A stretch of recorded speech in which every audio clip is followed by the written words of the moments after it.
जय Hind. Hello friends, कैसे हो आप सब लोग।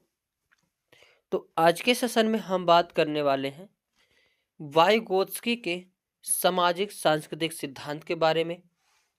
ये अपने आप में वेरी इम्पॉर्टेंट सेशन है, क्योंकि यहाँ से बहुत सारे प्रश्न जो है एग्जाम में देखने को मिलते हैं। जैसे वाइगोत्स्की हो गए, जीन पियाजे हो गए, स्किनर हो गए, ऐसे कई 5-6 जो मनोवैज्ञानिक वेरी वेरी इंपॉर्टेंट हैं, जहाँ से प्रश्न जरूर आते हैं। तो इसको स्टार्ट से करने से पहले कुछ बातें बता दें। आप सभी लोग को सीटेट या यूपी टेट के नोट्स चाहिए तो इस पर मैसेज कर सकते हैं, जिसमें आप सभी को previous year question, test question, CTET question, UP TET question, NCERT plus competition किताबों के निचोड़ रहेगा और सारा चीज़ नए सिलेबस के अनुसार रहेगा। और इसको आप सभी लोग देखने के बाद 100% जो है सफलता निश्चित है। अगर नहीं विश्वास हो तो इस सेशन को पूरा कंप्लीट देख लेना। इसके बाद जो है जो है वाइगोत्स्की महोदय के पीवाईक्यू को हल करना। कहीं ना कहीं सारे क्वेश्चन को आप सभी लोग आसानी से कर लेंगे। तो चलते हैं और चैनल को सब्सक्राइब कर लें, क्योंकि सभी को जो है यूपी जो है सीटेट का जो है पेपर का तैयारी आप सभी को इस यूट्यूब चैनल पर मिल जाएगा। लगभग 60 से 65 वीडियो बनाएंगे और भी छोटा छोटा वीडियो रहेगा। और कहीं ना कहीं उसको देखने के बाद आप सभी लोग सीटेट में कि पेडागोजी में बहुत अच्छे नंबर जो है प्राप्त कर सकते हैं सीडीपी में। और कहीं ना कहीं जो है पेडागोजी अपने आप में महत्वपूर्ण भूमिका निभाती है। 30 नंबर तो पेडागोजी खुद का आती ही आती है। दोनों लैंग्वेज में 15-15 नंबर की पेडागोजी आती है। 30 नंबर ये हो गया। मैथ में भी 15 नंबर की पेडागोजी आती है, तो 45 नंबर ये हो गए। यानी 30-30-60 5-65 जो है 65 नंबर आप सभी का जो है आसानी से तैयार हो जाएंगे 65 वीडियो देखने पर, ये मान सकते हैं। तो कहीं ना कहीं ये बहुत ही इम्पॉर्टेंट है सीडीपी अपने आप में, सीटेट में। तो चलते हैं, देखते हैं आज के इस सेशन को वाइगोत्स्की के सामाजिक सांस्कृतिक सिद्धांत के बारे में, यानी वाइगोत्स्की सोशियो कल्चरल थ्योरी। एक प्रश्न ये भी पूछा जाता है कि सामाजिक सांस्कृतिक सिद्धांत का प्रतिपादन किसने किया, तो वाइगोत्स्की महोदय किए हैं। और वाइगोत्स्की हमेशा 2 वर्ड याद रखना। अगर जड पीडी कहीं दिख जाए, क्या दिख जाए, जड पीडी शब्द दिख जाए, सामाजिक शब्द दिख जाए, कौन सा, सामाजिक शब्द दिख जाए, यम के ओ शब्द दिख जाए, क्या दिख जाए, यम के ओ शब्द दिख जाए, तो हमेशा देखते ही आंसर किसे लगा देना है, वाइगोत्स्की महोदय को लगा देना है। ये शार्ट ट्रिक है, याद रखना। क्या क्या, यम के ओ दिख जाए, जड पीडी शब्द दिख जाए, सामाजिक शब्द दिख जाए, तो देखते ही किसको लगा देना है, वाइगोत्स्की महोदय को लगा देना है। आगे, वाइगोत्स्की महोदय कहाँ के निवासी हैं, तो ये भी प्रश्न पूछा जाता है। तो रूसी मनोवैज्ञानिक है। वैसे अगर देखोगे वाइगोत्स्की महोदय और जीन पियाजे महोदय, ये सब जो है एक समान, मतलब एक ही एज के हैं लगभग, और दोनों ही महत्वपूर्ण जो है मनोवैज्ञानिक है। उसमें भी सबसे महत्वपूर्ण मनोवैज्ञानिक जो हैं जीन पियाजे महोदय हैं। इनका एक इसके पहले वीडियो अपलोड कर दिए, वहां से आप सभी लोग देख सकते हैं। और वाइगोत्स्की कहाँ के मनोवैज्ञानिक हैं, रूसी मनोवैज्ञानिक हैं। और इन्होंने किस सिद्धांत का प्रतिपादन किया, तो सामाजिक सांस्कृतिक सिद्धांत, यानी सोशियो कल्चरल थ्योरी। एक कई बार प्रश्न पूछा गया है कि वाइगोत्स्की किस प्रकार की जो है व्यक्ति हैं या मनोवैज्ञानिक है, तो ये सामाजिक रचनावादी हैं। क्या है, एक कई बार प्रश्न पूछा गया कि सामाजिक रचनावादी मनोवैज्ञानिक हैं तो कौन, वाइगोत्स्की। यानी इन्होंने जो समाज पर बहुत सारी बातें की हैं, यानी समाज को ही बच्चों के विकास के लिए समाज को महत्वपूर्ण माना है। इसलिए इन्हें जो है सामाजिक सृजनवाद के जनक भी कहे जाते हैं। ये भी प्रश्न पूछ सकता है कि सामाजिक सृजनवाद के जनक कौन है, तो जीन पियाजे महोदय हैं, सॉरी वाइगोत्स्की महोदय हैं। और इसमें हम कॉन्सेप्ट को भी देखेंगे और PYQ को भी देखेंगे। वाइगोस्की के अनुसार विकास एक सतत प्रक्रिया है जो जीवन पर्यंत जो है चलती रहती है। इन्होंने क्या बताया कि विकास क्या है, एक सतत प्रक्रिया है। जब विकास चैप्टर पढ़ाएंगे उसमें डिटेल से उसको पढ़ाएंगे, क्योंकि विकास जो है बच्चों का जो है विकास जन्म से लेकर गर्भ से लेकर कब्र तक होता है। अगर पेट में बच्चा गर्भ में रहता है तभी विकास उसका होता रहता है, मेंटली फिजिकल हर चीज विकास होता रहता है। तो विकास जो है जन्म से लेकर और जब तक मर नहीं जाते हैं तब तक होता है। तो विकास जो है जन्म से लेकर यानी गर्भ से लेकर कब्र तक होता रहता है। इस चीज को ध्यान रखना, पॉइंट पूछे जाते हैं।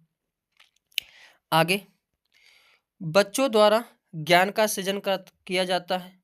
वाइगोस्की महोदय क्या माने हैं कि बच्चों द्वारा जो है ज्ञान का सृजन जो है किया जाता है। कई बार प्रश्न पूछा गया है। वाइगोस्की महोदय के अनुसार किसी भी बच्चे का विकास जो है सामाजिक स्थिति में ही हो सकता है। हमने पहले ही बताया, सामाजिक शब्द दिख जाएगा तो किसको लगाना है, वाइगोस्की महोदय को।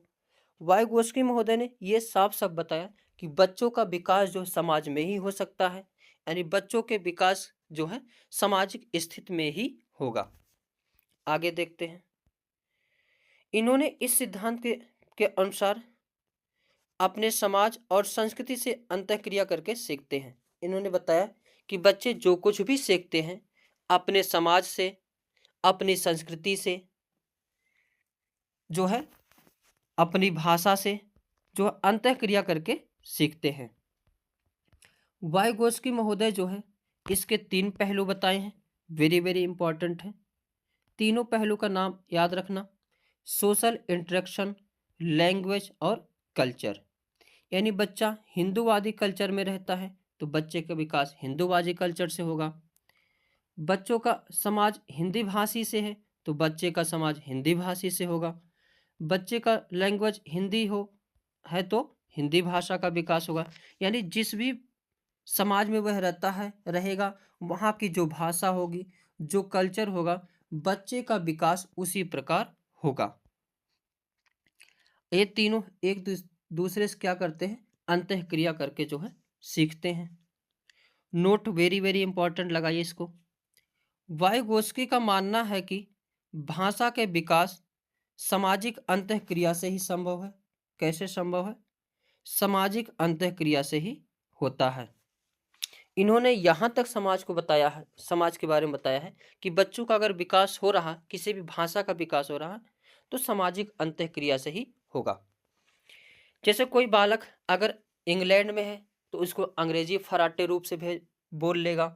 यहाँ अगर कोई बालक हिंदी भाषी क्षेत्र में है तो हिंदी जबरदस्त बोल लेगा, इसकी सिखाने की आवश्यकता नहीं होती। इसी भाषा को क्या कहा जाता है, मातृभाषा भी कहा जाता है। आगे, इसलिए इन्होंने 3 वर्ड दिए हैं और ये तीनों वर्ड इतना इम्पॉर्टेंट हैं, बहुत ही जो है ये तीनों वर्ड इम्पॉर्टेंट है। एक ZPD, एक स्कैफोल्डिंग और एक MKO। ZPD क्या होता है, zone of proximal development. Detail से अभी जानेंगे, लेकिन ये चीज जानते रहना, ZPD का फुल फॉर्म क्या होता है, जोन ऑफ प्रॉक्सिमल डेवलपमेंट। एक वर्ड होता है स्कैफोल्डिंग। स्कैफोल्डिंग मतलब होता है पाढ़ या ढांचा। क्या होता है, पाढ़ या ढांचा। MKO का फुल फॉर्म क्या होता है, मोर नॉलेज अदर। ये सारे प्रश्न पूछे गए, MKO का फुल फॉर्म पूछा गया है, स्कैफोल्डिंग क्या होता है पूछा गया है, ZPD का फुल फॉर्म पूछा गया है।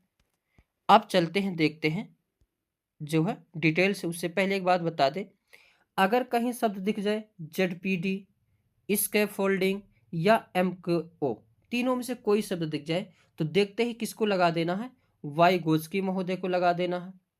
अगर कहीं सामाजिक शब्द दिख जाए तो किसको लगा देना है, वाइगोस्की महोदय को जो है लगा देना। वो अपने आप क्वेश्चन क्या हो जाएगा, सही हो जाएगा। अब देखते हैं पहला, जोन ऑफ प्रॉक्सिमल डेवलपमेंट यानी ZPD। यहाँ पे ZPD रहेगा। हिंदी में कहते हैं समीपस्थ निकट विकास का क्षेत्र, यानी वास्तविक विकास के स्तर तक संभावित विकास के स्तर के बीच के अंतर को समीपस्थ विकास का क्षेत्र कहा जाता है। वेरी वेरी इंपॉर्टेंट, इसको लगाइए। क्या है? वास्तविक विकास तक संभावित वास्तविक विकास के स्तर और संभावित विकास के अंतर के बीच जो है का क्षेत्र होता है, वही क्या कहलाता है? ZPD कहलाता है। जैसे यहाँ पे अगर देख लेंगे थोड़ा सा, इस उदाहरण को समझ के फिर आगे बढ़ चलते हैं। जैसे यहाँ पे बच्चा है, साइकिल चला रहा लेकिन चला नहीं पाएगा। अब बच्चे का वास्तविक विकास क्या है? साइकिल चला नहीं पाएगा, लेकिन उसका संभावित विकास क्या है? चलाने का प्रयास कर रहा है। तो उसमें इसके पापा जो है क्या कर रहे हैं? सहयोग कर रहे हैं। यही क्या होता है? ZPD होता है। जैसे यहाँ एक बिटिया जो है साइकिल सीख रही है, अब इसको उसकी मम्मी जो है सिखा रही है, तो इसके अंतर को ही क्या कहा जाता है? ZPD कहा जाता है। जैसे सीटेट में पास होने के लिए 90 अंक जरूरी है।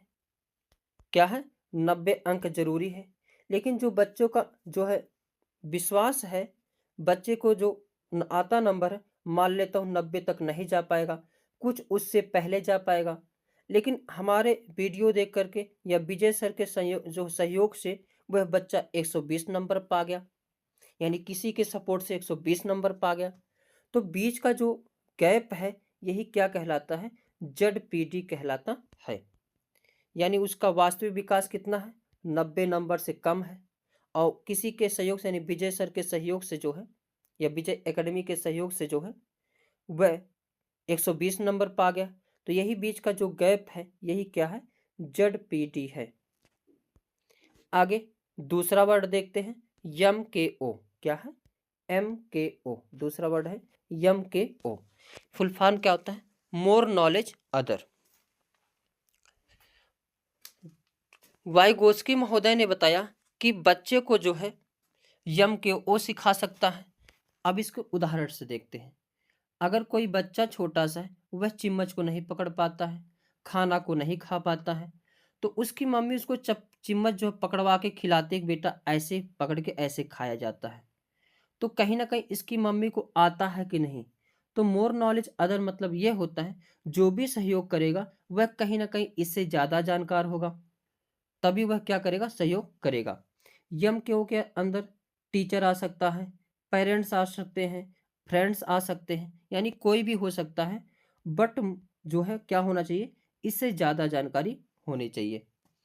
अब जैसे यहाँ बिटिया सीख रही है, साइकिल नहीं चला पा रही है, तो कहीं ना कहीं उसकी मम्मी जो उसको सिखा रही हैं, तो कहीं ना कहीं उसको मम्मी को जो इससे ज़्यादा नॉलेज है। यही क्या है? मोर नॉलेज अदर, यानी MKO है। प्रश्न ऐसे ही पूछा जाता है, निम्न में से MKO कौन होता है? आगे तीसरा वर्ड था पाढ़ या ढांचा। क्या था? पाढ़ या ढांचा। यह क्या है? तो वयस्क द्वारा दी जाने वाले सपोर्ट को पाढ़ या ढांचा कहते हैं। अब जैसे यहाँ बच्चा जो चम्मच नहीं पकड़ पा रहा, तो उसकी मम्मी सहयोग कर रही है। इसी सहयोग करने की को क्या कहा जाता है? पाढ़ या ढांचा। अब ये जो बिटिया साइकिल नहीं चला पा रही है, तो उसकी मम्मी सहयोग कर रही है, तो यही क्या है? सहयोग करना, पाढ़ या ढांचा। अब जो सहयोग करवा रहा वो MKO है, और इस बीच का जो अंतर है उसको ZPD कहते हैं। आगे वाइगोस्की महोदय के अनुसार भाषा पर जो इनके विचार देखते हैं। वेरी वेरी इंपॉर्टेंट, इसको भी लगाइए। वाइगोस्की महोदय के अनुसार भाषा और चिंतन शुरू में अलग अलग होते हैं, लेकिन बाद में वे एक साथ हो जाते हैं। वाइगोस्की महोदय ने क्या कहा कि भाषा जो है अलग होती है, चिंतन अलग होते हैं, लेकिन वो धीरे धीरे बाद में जो है दोनों एक साथ हो जाते हैं। वेरी इंपॉर्टेंट, ये चीज़ याद रखना। डिफिनेशन यही डायरेक्ट आएगी कि वाइगोत्स्की के अनुसार भाषा पहले आती है, बाद में विचार आते हैं, जबकि जीन पियाजे महोदय ने क्या बताया? विचार पहले आते हैं, भाषा बाद में आते हैं। लेकिन वाइगोत्स्की महोदय क्या बताए हैं कि भाषा पहले आती है और जो है विचार बाद में आते हैं। वाइगोत्स्की महोदय ने भाषा के 3 रूप बताए हैं। वेरी वेरी इंपॉर्टेंट लगाइए इसको। एक कई बार प्रश्न पूछा जाता है कि भाषा के कितने रूप जो है वाइगोत्स्की महोदय बताए हैं, तो 3 रूप बताए हैं। कौन कौन सा तीनों रूप है? सोशल स्पीच, प्राइवेट स्पीच और silent inner speech.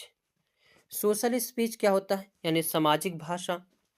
Private speech क्या होती है? यानी अकेले की भाषा, अकेले बुदबुदाना। साइलेंट इनर भाषा क्या होती है? ये कुछ कुछ कहते हुए अपने कार्य को करता है।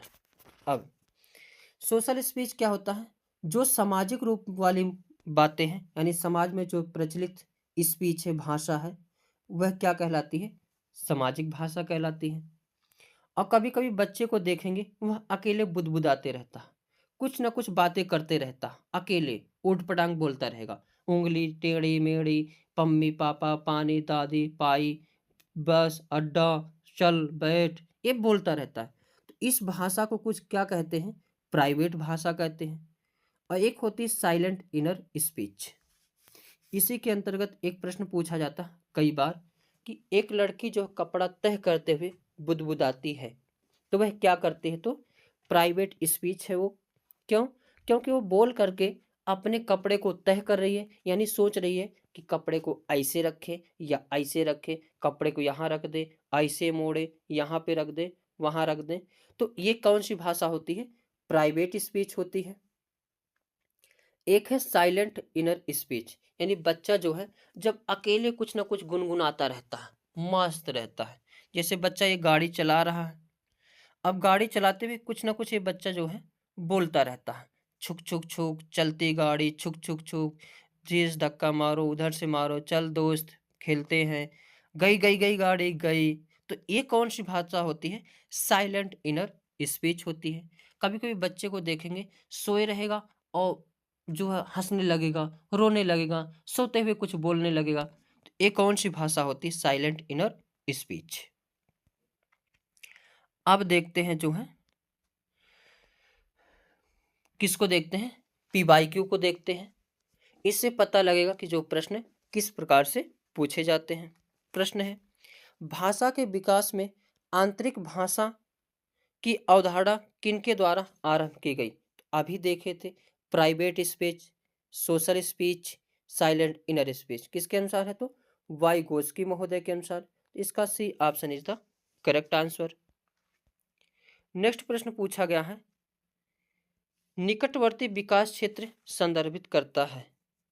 अब निकटवर्ती विकास क्षेत्र यानी ZPD उस चरण को जब अधिकतम विकास संभव हो, उस विकासात्मक चरण को जब बच्चा सीखने की पूरी जिम्मेदारी लेता है, एक संदर्भ को जिसमें बच्चे सहयोग के सही स्तर के साथ कोई कार्य लगभग स्वयं कर सकते हैं, उस सीखने के बिंदु को जब सहयोग वापस लिया जाए, तो वापस तो करना ही नहीं है, ए भी नहीं होगा, बी भी नहीं होगा और डी भी नहीं होगा। तो इसका कौन सा ऑप्शन हो जाएगा? C option is the correct answer हो जाएगा। अभी हमने बताया था, कोई बालक पढ़ता है 90 नंबर से कम ला सकता है, लेकिन विजय एकेडमी जो है यूट्यूब चैनल से पढ़ा या विजय सर से सीधी भी पढ़ लिया, वह 120 नंबर पा गया। तो 120 नंबर जो है पा गया, तो इसी बीच का जो गैप होता है उसी को क्या कहते हैं? ZPD, निकटवर्ती विकास का क्षेत्र कहते हैं। इसका क्या होगा? C option is the correct answer. यहाँ पास होना नहीं, टारगेट होना चाहिए 120 प्लस। आगे प्रश्न है, लेव वाइगोत्स्की के अनुसार आधारभूत मानसिक क्षमताओं को मुख्य रूप से किसके द्वारा उच्चतर संज्ञानात्मक प्रक्रियाओं में बदला जाता है? अब देखो यहाँ पे आए हैं लेव वाइगोत्स्की महोदय, तो संज्ञानात्मक विकास से संबंधित तो जीन पियाजे महोदय, लेकिन ये प्रश्न लेव वाइगोत्स्की के अनुसार पूछ रहा है। तो हमने क्या बताया है? लेव वाइगोत्स्की के लिए हमेशा याद करना क्या? सामाजिक शब्द। क्या याद करना? सामाजिक शब्द। पुरस्कार दंड तो स्किनर महोदय हैं, अनुकूलन से तो जो है स्किनर महोदय हैं, उद्दीपन और क्रिया कुछ नहीं। तो इसमें क्या हो जाएगा? Option A is the correct answer, सामाजिक पारस्परिक क्रिया, क्योंकि वाइगोत्स्की का इसमें नाम दिया गया है। आगे नेक्स्ट प्रश्न पूछा गया था, ये सब PYQ है प्रश्न। मौखिक संवाद जो बच्चे अपने आप से करते हैं, उन्हें लेव वाइगोत्स्की क्या कहते हैं? तो अब क्या है? अपने आप से बच्चा बातें कर रहा तो भ्रांत वार्ता नहीं, समस्यात्मक नहीं, अहम केंद्रित नहीं। अहम केंद्रित वर्ड तो किस में आता है, जीन पियाजे महोदय में आता है। लेकिन यहाँ वाइगोत्स्की नाम शब्द आ गया है, तो इन्होंने तीन भाषा की बातें की, प्राइवेट, साइलेंट और सोशल। तो यहाँ पे क्या हो जाएगा, प्राइवेट स्पीच यानी व्यक्तिगत वार्ता, यानी ए option is the correct answer. Next प्रश्न देखते हैं। लेव वाइगोत्स्की के अनुसार संज्ञानात्मक विकास का मूल कारण क्या है? तो इसके अभी एक क्वेश्चन पहले भी आ गया था। संतुलन नहीं, क्योंकि लेव वाइगोत्स्की नाम लिया गया है। संतुलन शब्द दिखेगा तो जीन पियाजे को मारना है। उद्दीपन ये भी नहीं, ये भी नहीं, तो इसका B option is the correct answer हो जाएगा, यानी सामाजिक अन्योन क्रिया। क्योंकि लेव वाइगोत्स्की महोदय ने बताया कि बच्चे का सभी प्रकार के विकास जो है समाज से ही होता है, तो इसका B option is the correct answer. Next question है, जोन ऑफ प्रॉक्सिमल डेवलपमेंट यानी ZPD क्या है, ZPD का प्रत्यय किसने दिया है? अभी हमने ट्रिक बताया था, ZPD शब्द दिख जाए तो किसको लगा देना, वाइगोत्स्की महोदय को लगा देना। इसका D option is the correct answer. Next प्रश्न है, निकटस्थ विकास के क्षेत्र की अवधारणा का प्रस्ताव किसने रखा? तो अभी हमने बताया ZPD के कौन है, वाइगोत्स्की महोदय, तो B option is the correct answer. तो आज के सेशन में बस इतना ही। आशा है ये वीडियो सभी को अच्छा लगा होगा। मिलेंगे नेक्स्ट वीडियो में, तब तक के लिए जय हिंद, जय भारत। जय हिंद। हेलो फ्रेंड्स, कैसे हो आप सब लोग? तो आज के सेशन में हम बात करने वाले हैं जीन पियाजे महोदय के बारे में। जीन पियाजे महोदय वेरी वेरी इंपॉर्टेंट टॉपिक है। हर चाहे सीटेट हो, चाहे टेट हो, या किसी भी स्टेट का टेट हो, या कोई भी टीचिंग एग्जाम हो, सभी के लिए जो है जीन पियाजे महोदय वेरी वेरी इंपॉर्टेंट टॉपिक है। तो इसको कह सकते हो आप सभी लोग कि सीटेट की जान है, यानी इसके बिना जो है सीटेट को जो है आप पूर्ण नहीं मान सकते। यहाँ से कहीं ना कहीं 2 से 3 प्रश्न जो है जीन पियाजे का जो है इस टॉपिक से देखने को मिलेगा। तो इस छोटे से टॉपिक से आप सभी को 2 से 3 नंबर मिल सकते हैं। तो चलते हैं, देखते हैं। उससे पहले कुछ बात को बता दें कि सीटेट, यूपी टेट के नोट्स के लिए हमारे इस नंबर पर जो व्हाट्सएप आप सभी लोग कर सकते हैं। इसमें आप सभी को previous year question paper, test question paper, CTET question paper, UP TET question, NCERT plus competition किताबों का निचोड़ होगा, और इसमें जो भी डाटा होगा सब नए सिलेबस के अनुसार होगा। और कहीं ना कहीं आप सभी को 100% सफलता जो है ये नोट्स दिलाएगी। अभी यह स्टेट की तैयारी करवाया था, उसमें 30 में से 28 क्वेश्चन जो है अपने इस PDF में से हम फंसाए थे। और आप सभी लोग इस वीडियो को देखने के बाद अगर क्वेश्चन हल करेंगे जीन पियाजे महोदय का, तो सारे क्वेश्चन हल होते चले जाएंगे। एक बार इसको पूरा वीडियो लास्ट तक देखें, फिर क्वेश्चन को हल करने का प्रयास करें। किसी भी सीटेट क्वेश्चन उठा लेना, उसके जीन पियाजे का क्वेश्चन हल करना, सारे क्वेश्चन जो हल होते चले जाएंगे। तो चलते हैं, देखते हैं अपने इस सेशन को, जीन पियाजे महोदय को। एक प्रश्न यही पूछा जाता है कि जीन पियाजे महोदय जो है कौन से सिद्धांत दिए हैं? तो संज्ञानात्मक विकास का सिद्धांत का प्रतिपादन किए हैं। कौन से सिद्धांत का? संज्ञानात्मक विकास का सिद्धांत, कॉग्निटिव डेवलपमेंट थ्योरी। अब इनके बारे में डिटेल से देखते हैं। जीन पियाजे महोदय कहाँ के निवासी, कहाँ के मनोवैज्ञानिक हैं? तो स्विट्जरलैंड के। ये भी प्रश्न कई बार पूछा गया है। और इन्होंने कौन से सिद्धांत का प्रतिपादन किए? तो संज्ञानात्मक विकास का सिद्धांत। और इस सिद्धांत का प्रतिपादन करने से पहले इन्होंने बहुत सारे प्रयोग किए। बहुत सारे प्रयोग करने के बाद जो है इस सिद्धांत को प्रतिपादित किए। ये भी प्रश्न पूछा जाता है, इस सिद्धांत का प्रतिपादन करने से पहले इन्होंने किन पर जो है प्रयोग किए थे? तो अपने 3 बच्चों पर और आसपास के बच्चों पर जो है इन्होंने अध्ययन किए थे। किस चीज का अध्ययन किए थे? संज्ञान का किए थे, ज्ञानात्मक का किए थे, मानसिक विकास का किए थे। तब जाकर के इन्होंने इस थ्योरी का जो है प्रतिपादन किए। आगे देखते हैं।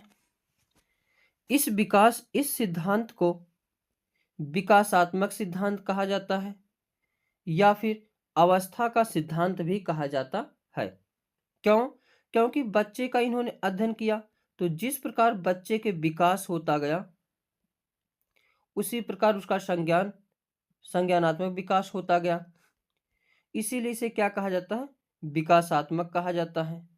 और यह एक एक अवस्था के बारे में बताती थी कि जब इतना बड़ा बच्चा होता है तो इतना विकास होता है, जब इतना बड़ा बच्चा होता है इतना विकास होता है। तो यानी अवस्था को भी दिखाता है, इसलिए इसे अवस्था का सिद्धांत भी कहा जाता है। ये सब वेरी इंपॉर्टेंट डिफिनीशन है, याद रखना। पियाजे का मानना है कि, क्या मानना है?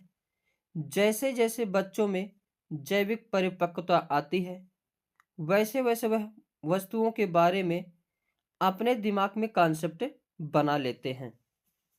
जिन पियाजे महोदय क्या बताएं कि जिस प्रकार जैसे जैसे बच्चा बड़ा होता है उसमें मैच्योरिटी आती है, वैसे वैसे वह क्या करता है?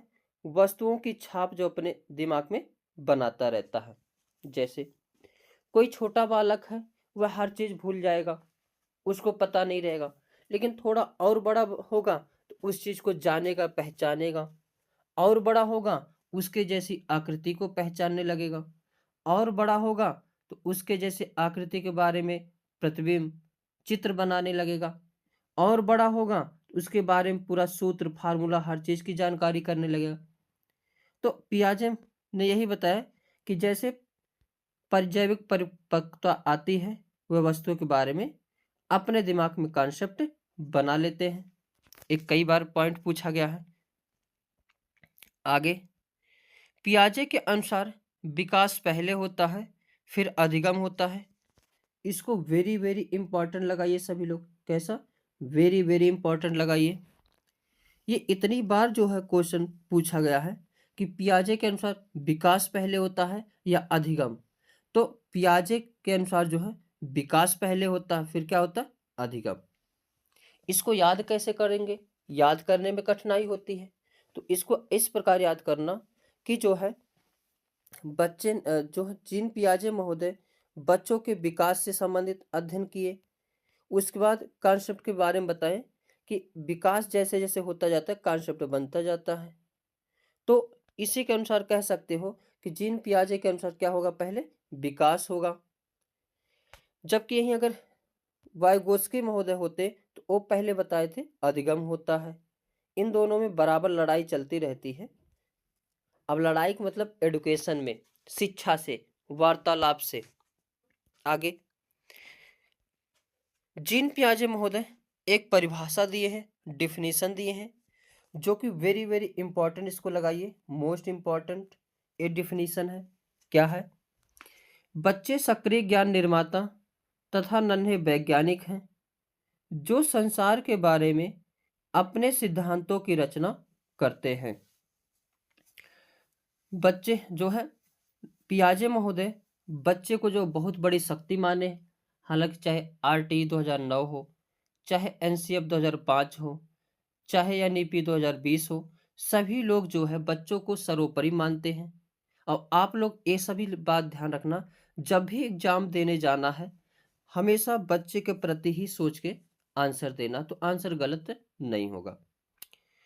तो बच्चे सक्रिय ज्ञान निर्माता है, यानी बच्चे जो अपने हिसाब से सब कुछ चीज जो है ग्रहण करते हैं, हर चीज सीखते हैं, अपने अनुसार ही सीखते हैं।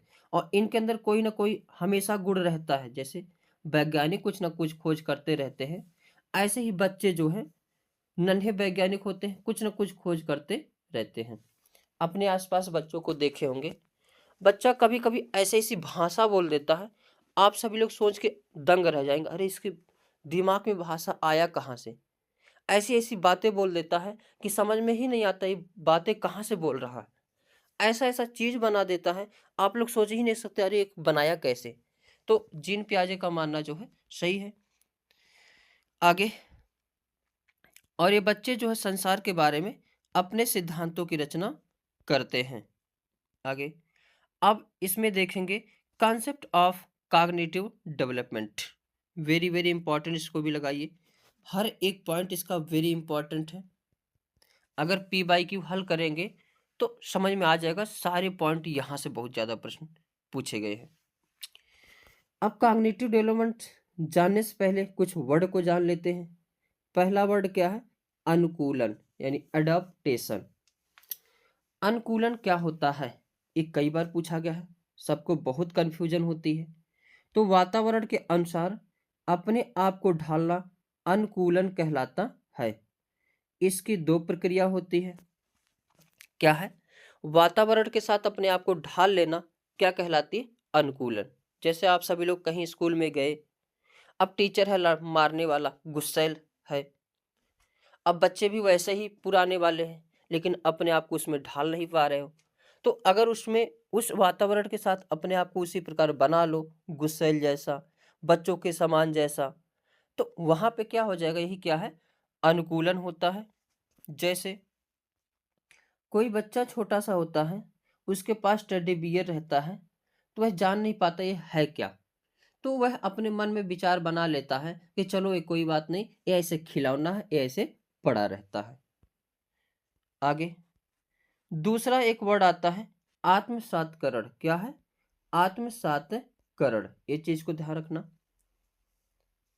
पूर्व ज्ञान को नए ज्ञान के साथ जोड़ना क्या कहलाता है? आत्मसातकरण कहलाता है, या कहीं मिलेगा आत्मसातीकरण मिलेगा। यानी पहले जो मन मस्तिष्क में बनाए हो उस ज्ञान को नए ज्ञान के साथ जोड़ लेना। अब जैसे अगर स्कूल जाना है तो पहले से स्कूल में बना ले, मस्तिष्क में बन जाता है कि चलेंगे, वहाँ पढ़ेंगे, दोस्त यार पता नहीं कैसे होंगे, कई सारे दोस्तों को बनाएंगे, टीचर से जो है बोलेंगे, बहुत सारे सवाल पूछेंगे। ये सब मस्तिष्क में क्या बनाते हैं, जो है ये मस्तिष्क में हम लोग विचार करते हैं, और इसी को जब स्कूल में पहुंचते हैं तो वहां पे देखते हैं और उसके साथ कुछ रिलेट करते हैं, तो यही क्या कहलाता है? आत्मसातीकरण कहलाता है, यानी एसिमिलेशन कहलाता है। जैसे बच्चे के पास टेडी बियर बचपन में था, लेकिन थोड़ा और बड़ा हुआ तो पास में कुत्ता ला ला दिया गया खेलने वाला। अब जब इस कुत्ता आया तो सोचा चलो, पहले तो हमारे पास टेडी बियर थे, अब एक कुत्ता भी आ गया, तो अपना जो पुराना विचार था, यानी एक के साथ चलो दोनों के साथ रहेंगे, तो यही क्या कहलाता है? एसिमिलेशन, यानी पूर्व ज्ञान को नए ज्ञान के साथ जोड़ना आत्मसातकरण कहलाता है। तीसरा पॉइंट याद रखना, समायोजन। यह क्या है? समायोजन। समायोजन यानी एकोमोडेशन, पूर्व ज्ञान में परिवर्तन करके वातावरण के साथ तालमेल बिठाना समायोजन कहलाता है। अब बचपन में जब बच्चा टेडी बियर लिया था, कुत्ता आया तो बोला ठीक है चलो, ये तो कुत्ता है, कुत्ता है, लेकिन बाद में उसे एक बिल्ली दिख गई सफेद में की। अब बिल्ली बोल रही थी म्याऊ म्याऊ। अब बच्चा बोला मम्मी मम्मी, ये तो कुत्ता बोल रहा है। तो मम्मी ने समझा नहीं बेटा, ये कुत्ता नहीं है, ये बिल्ली है जो म्याऊ म्याऊ करती है। तब उसके दिमाग में जो कुत्ते का भाव था उसमें परिवर्तन किया, और सोचा कि चलो सफेद रंग में बिल्ली भी होती है, लेकिन वह म्याऊ म्याऊ करती है, जबकि कुत्ता कैसे करता है? भौं भौं करता है। और वही टेडी बियर कुछ नहीं बोलता था। तो जो पूर्व ज्ञान था उसमें परिवर्तन किया, और वह सोच लिया चलो सफेद जो है कुत्ता भी होते हैं, सफेद बिल्ली भी होती है, लेकिन बिल्ली म्याऊ म्याऊ कहती है। तो ये क्या होता है? समायोजन यानी एकोमोडेशन। एक होता है साम्य धारण या संतुलन, वेरी वेरी इंपॉर्टेंट है ये सारे पॉइंट।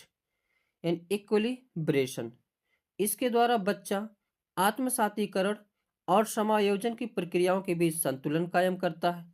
जैसे बच्चा जब बचपन में था टेडी बियर के साथ तो उसे कोई दिक्कत नहीं, लेकिन जब बिल्ली आए तो सोचा एक कुत्ता है, तो मम्मी ने समझाया नहीं बेटा, एक कुत्ता नहीं बिल्ली है।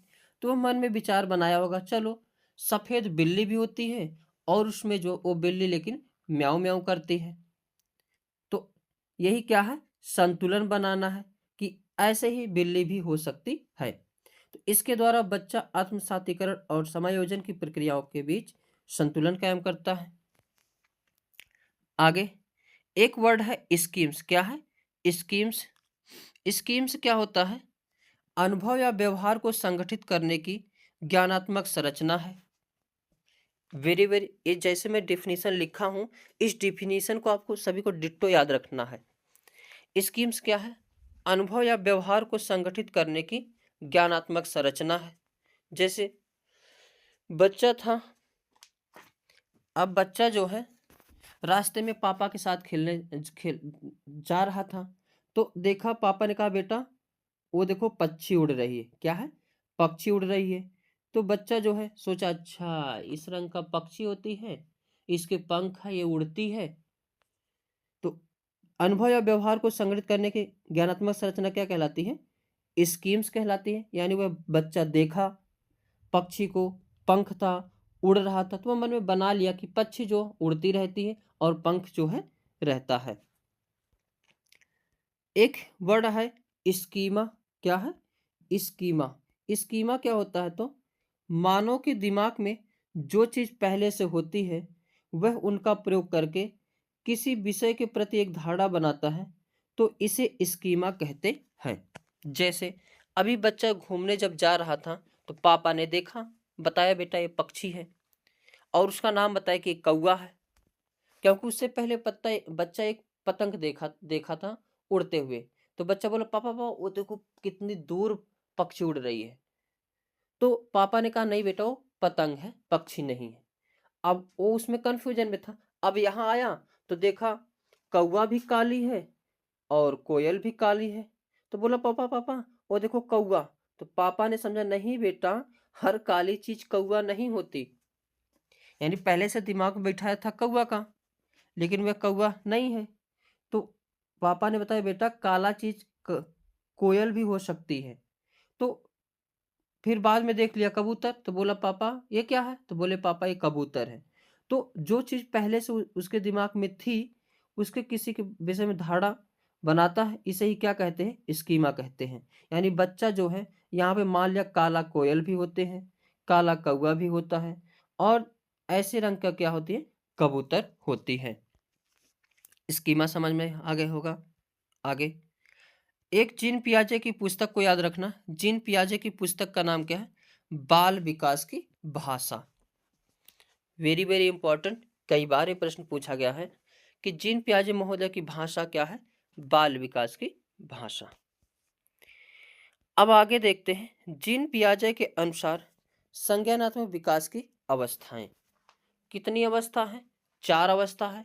इसको मोस्ट इंपॉर्टेंट लगाइए। वही तो कह रहा हूँ, जीन पियाजे एकदम वेरी इंपॉर्टेंट है। इसको क्या लगाना? मोस्ट इंपॉर्टेंट लगाना।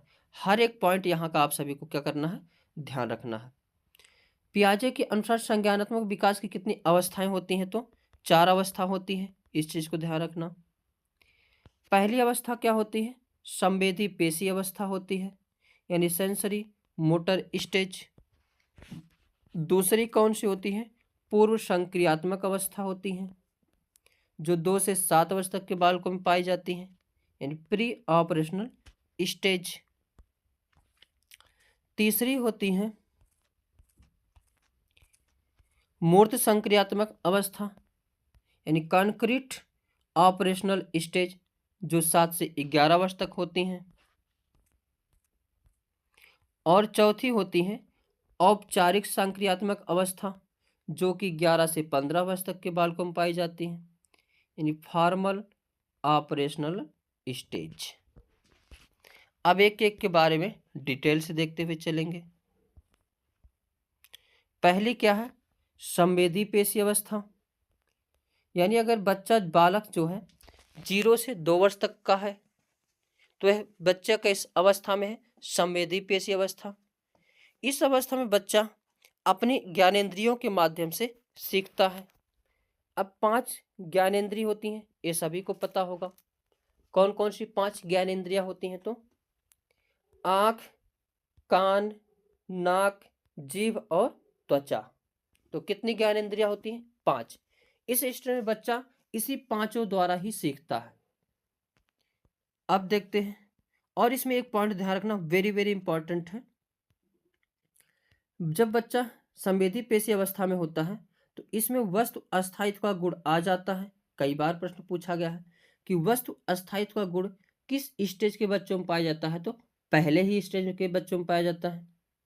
यानी बच्चा अपने दिमाग में वस्तुओं की छाप बनाना शुरू कर देता है, जिससे वह छिपी हुई वस्तु को भी ढूंढ लेता है। अगर छोटे बच्चों को आप देखेंगे, उसको चाबी बहुत पसंद होता है। चाबी कहीं भी रख देंगे, वो बच्चा जरूर चाबी को ढूंढ लेगा। तो वस्तु अस्थायित्व का गुण किस स्टेज में आ जाता है, तो संवेदी पेशी अवस्था में ही आ जाता है। दूसरी अवस्था है पूर्व संक्रियात्मक अवस्था। ये 2 से 7 वर्ष तक के बालकों में पाया जाता है। इसका इंग्लिश भी ध्यान रखना, क्योंकि डायरेक्ट इंग्लिश ही वर्ड दे दिया जा रहा आजकल एग्जाम में, हिंदी वर्जन नहीं दिया जा रहा। तो प्री ऑपरेशनल स्टेज, यह क्रिया करने से पहले की अवस्था है। इसमें बच्चा सामने आने वाली चीजों को देख पाएगा, लेकिन कोई क्रिया नहीं कर पाएगा। यानी दूसरी अवस्था कौन सी है, पूर्व संक्रियात्मक अवस्था। इसमें बालक कितनी उम्र तक आता है, 2 से 7 वर्ष तक। यानी इस स्टेज में बच्चा जो है जिन प्याजे महोदय के अनुसार हर चीज देख पाएगा, लेकिन कोई क्रिया नहीं कर पाएगा। हालांकि इन पे जो बहुत सारे विवादित टिप्पणी भी है, लेकिन उसको नहीं पढ़ना है, क्योंकि हमें वही देखना जो एग्जाम में आएगा। क्योंकि आप सभी लोग ही सोच सकते हैं 7 साल का बच्चा तो सब कुछ कर लेता है। आगे, ये जो दूसरी स्टेज का बच्चा होता है, इसमें निम्न गुण पाए जाते हैं, वेरी वेरी इंपॉर्टेंट है।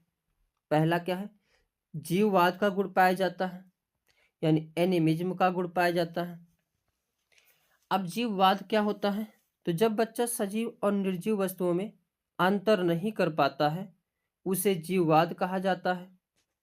जैसे अगर बच्चा गिर जाता है, चोट लग जाती है, तो मम्मी पापा बहकाने के लिए आते हैं, ये दीवार मार दी, लो पट पट, धरती माँ तुम्हें मार दी, लो पट पट। तो बच्चा हंसने लगता है, यानी बच्चा जानता है कि धरती माँ को मारा गया, वो भी रो रही है अब। तो जीववाद का गुण किस में पाया जाता है, दूसरे स्टेज में, जो है पूर्व संक्रियात्मक अवस्था में। इस अवस्था में अहम केंद्रित का भी गुण पाया जाता है। यानी पूर्व संक्रियात्मक अवस्था में जीववाद को गुण, अहम केंद्रित का गुण भी पाया जाता है। तो अहम केंद्रित क्या होता है, यानी ईगो सेंट्रिज्म। यानी जब बच्चा यह सोचना शुरू कर देता है कि वह जो कुछ भी कर रहा है या सोच रहा है सब ठीक है और वही सब करे। यानी बच्चा जो कुछ भी खा रहा सब वही खाए, बच्चा जो कुछ भी सोच रहा सब वही सोचे। यही गुण क्या कहलाता है, अहम केंद्रित का गुण कहलाता है। जैसे किसी पार्टी में अगर बच्चा आइसक्रीम खा रहा है तो सबको सोचेगा सब लोग आइसक्रीम ही खाएं, दुनिया में जितने लोग हैं सब लोग क्या खाएं, आइसक्रीम खाएं। और बच्चा जो कुछ भी कहेगा वो सोचेगा दुनिया में सब लोग यही मेरी ही बात सोचें। तो यही क्या होता है, अहम केंद्रित का होता है। अहम केंद्रित का गुण किस में पाया जाता है, पूर्व संक्रियात्मक अवस्था में पाया जाता है। आगे, पूर्व संक्रियात्मक अवस्था में अपलटावी का गुण नहीं पाया जाता है। अपलटावी का गुण पाया जाता है, यानी उलटना पलटना नहीं जानता है। अपलटावी मतलब पलट ना पाना। इसमें बच्चा वस्तुओं, संख्याओं, समस्या आदि को उलटना पलटना नहीं सीखता। यानी दूसरी स्टेज में, यानी पूर्व संक्रियात्मक अवस्था में बच्चे को अगर कहा जाए 4 + 6 = 10 और 6 + 4 पूछ लिया जाएगा तो वो नहीं बता पाएगा। यानी अपलटावी का गुण नहीं पाया जाता है। आगे, इस स्टेज में मुद्रा संप्रत्यय, यानी पूर्व संक्रियात्मक अवस्था में मुद्रा संप्रत्यय, दूरी, भार, ऊंचाई संरक्षण, क्रम निर्धारण की योग्यता आदि के कॉन्सेप्ट में कमी पाई जाती है। वेरी वेरी इंपॉर्टेंट है, पूछा जाता है कि मुद्रा कॉन्सेप्ट की कमी किस में पाई जाती है, तो पूर्व संक्रियात्मक अवस्था में। दूरी पूर्व संक्रियात्मक अवस्था में। प्रश्न ही पूछा जाता है, ये 2 गिलास हैं जो कि समान भार की हैं, लेकिन एक गिलास जो है चौड़ी थोड़ा छोटी है और दूसरी गिलास बड़ी है, लंबी है, जो उतना ही मात्रा में लेकिन लंबी है। तो बालक किस गिलास को उठाएगा? लंबी वाली गिलास को उठाएगा। अगर बच्चे को 100 रुपए की नोट दिया जाए, 10 रुपए 20 रुपए का सिक्का दिया जाए, तो बच्चा सिक्का उठाएगा, यानी मुद्रा संप्रत्यय का गुण नहीं पाया जाता है। बच्चे को अगर घर से स्कूल ले जाएंगे, तो बच्चा अकेले स्कूल से घर नहीं आ पाएगा, यानी उसे दूरी का संरक्षण नहीं प्राप्त है। यानी पूर्व संक्रियात्मक अवस्था में मुद्रा संप्रत्यय, दूरी, भार, ऊंचाई संरक्षण, क्रम निर्धारण योग्यता में कमी पाई जाती है, कॉन्सेप्ट में कमी पाई जाती है। इस बच्चे में यानी पूर्व संक्रियात्मक अवस्था के बच्चों में जो है केंद्रीकरण का गुण पाया जाता है। केंद्रीकरण का गुण पाया जाता है। अब केंद्रीकरण क्या होता है? जब बच्चा किसी वस्तु की सारी विशेषता को छोड़कर केवल एक विशेषता पर ध्यान देता है, यही क्या कहलाता है? केंद्रीकरण कहलाता है। जैसे अगर बच्चा मोबाइल पा गया, तो मोबाइल में बहुत सारी चीजें होती हैं, लेकिन वह किसी चीज को नहीं करेगा, केवल खोलेगा गेम, केवल गेम खेलेगा। इसीलिए इस स्टेज को जो है पढ़ाई के लिए बहुत ही इम्पोर्टेंट माना जाता है, महत्वपूर्ण माना जाता है, क्योंकि इसमें बच्चा जिस भी चीज पे ध्यान लगाता है उसको बहुत अच्छी तरह क्या करता है? सीखता है। तो केंद्रीकरण का गुण भी किस में पाया जाता है? पूर्व संक्रियात्मक अवस्था में, यानी 2 से 7 वर्ष तक जब बालक रहता है। तीसरी अवस्था है मूर्त संक्रियात्मक अवस्था। कौन सी है? मूर्त संक्रियात्मक अवस्था है। जब बच्चा 7 से 11 वर्ष तक का हो जाता है, तो वह किस स्टेज में पहुंचता है? मूर्त संक्रियात्मक अवस्था, यानी कंक्रीट ऑपरेशनल स्टेज। इस अवस्था में बच्चा सामने रखी हुई चीजों को देखकर ही कुछ कर सकता है या उन पर चिंतन करना शुरू कर देता है। यानी बच्चा सामने कुछ भी रखा हो, उसके बारे में सोचने का जो है विकास इस अवस्था में हो जाता है। इस अवस्था में अपलटावी का गुण भी आ जाता है, यानी बच्चा 6 + 4 = 10 कर लेगा और 4 + 6 पूछा जाएगा तब भी बता लेगा। इसमें जीववाद का गुण जो है खत्म हो जाता है, यानी वह जान जाता है सब चीज, कुछ निर्जीव कुछ जो है सजीव होते हैं। यानी इस अवस्था में अगर बच्चा गिर गया तो धरती माँ को मारेंगे तो कहेगा ओ हमको पागल बना रहे हो, धरती माँ को जान होती है, ऐसा इसमें वो पहचान लेगा। मुद्रा के बारे में पहचान लेगा, पहचानने का गुण आ जाएगा। अब अगर 500 की नोट देंगे, 100 रुपए की नोट देंगे, तो 500 की नोट लेगा, 100 रुपए की नहीं लेगा। भार के बारे में जान जाएगा, यानी छोटे गिलास में अगर कुछ देंगे और चौड़े गिलास में देंगे तो जान जाएगा किसमें जो है ज्यादा रखा है। और अब बच्चा इस स्टेज में स्कूल से घर जा भी सकेगा और घर से स्कूल आ भी सकेगा। आगे यानी अब वो जो है इन सब के बारे में जानकारी कर लेगा कि मुझे कौन सा गिलास चाहिए, घर से स्कूल चला जाएगा और स्कूल से घर भी आ जाएगा। तीसरी अवस्था जो मूर्त संक्रियात्मक अवस्था है, इसमें आगमनात्मक तर्कड़ा का विकास हो जाता है, यानी इंडक्टिव रीजनिंग का विकास हो जाता है।